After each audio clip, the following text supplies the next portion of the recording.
The next question is predict the product of the following reaction when we have a PCC reagent, that is pyridinium chlorochromate. Okay. Before we solve the question, let's understand, what does PCC perform in this particular reaction. Okay. So as they have mentioned, PCC is actually pyridinium chlorochromate. Okay. So how we can prepare PCC? We can actually take chromium oxide, okay, in presence of an acidic medium, let's say HCl, and then we have pyridium, which will act as a base. So what's going to happen? This is CrO3, okay, with plus 6 oxidation state. What's going to happen actually? Like this will actually give you this complex, okay, CrO3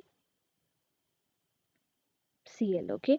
So basically, let's say we have acid, so acid will be protonated, and then Cl minus would attack to this electropositive center, okay. Then this bond would open up, and since we have base in the medium, it would abstract the acidic hydrogen, so that way we will be getting this particular complex, and then this pyridinium ion, okay. What is pyridinium ion? This is pyridine molecule, and if you would attach a hydrogen with this electronegative nitrogen, this would be a pyridinium ion, okay. So this is how we can get this particular molecule, okay. So this is the reagent in this particular case. Now what happens in this case? What is the role of pyridinium chlorochromate, or generally chromium based reagents? So let's say I take this molecule, okay, alcohol. It's a primary alcohol. So let's add PCC reagent, okay. So now we can just write down CrO3 minus and Cl. So what can happen, since this is having a high oxidation state, and this has lone pair, this can definitely attack over here, and since chlorine is a good leaving group, it can leave the molecule, and we would be getting this complex,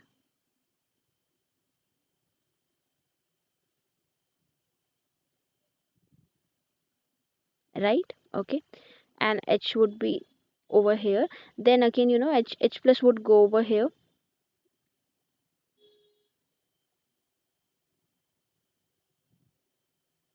Yeah. So that's how we will be getting this particular complex, okay. Now what next can happen? What happens in case of chromium based oxidative reagents, okay. So actually this is alpha position to this oxygen. So what can happen if we have hydrogen over here, okay, if we have hydrogen next to the oxygen, or we can say alpha hydrogen is present, so this oxygen can actually take this hydrogen, okay, this oxygen can actually take this hydrogen, and we would be getting double bond O, and there would be cleavage of this particular bond.